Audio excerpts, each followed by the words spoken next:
আল্লাহর কাছে চারটা কথা সবচাইতে প্রিয়, চিল্লায় বলেন কয়টা?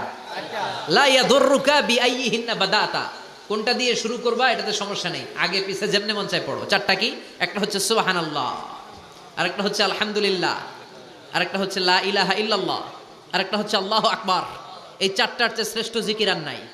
কথা বলেন, এটা এই চারটার ভিতরে ইল্লাল্লাহ আছে? কথা বলেন। এজন্য জিকিরকে আমরা খণ্ডিত করব না। ঠিক যেমন যেমন সহিহ সুন্নাহ এসেছে তেমন তেমন জিকির করলে আপনার কলিজাটারে ঠান্ডা করে দিবে কে? ইল্লাল্লাহর ব্যাখ্যা থাকতে পারে, অনেকে ব্যাখ্যা করে যে এটার মধ্যে লা ইলাহা আছে, এটাকে গোপন রাখা হয়েছে, আমরা ইল্লাল্লাহ পড়ি না, ওটার দরকার নাই।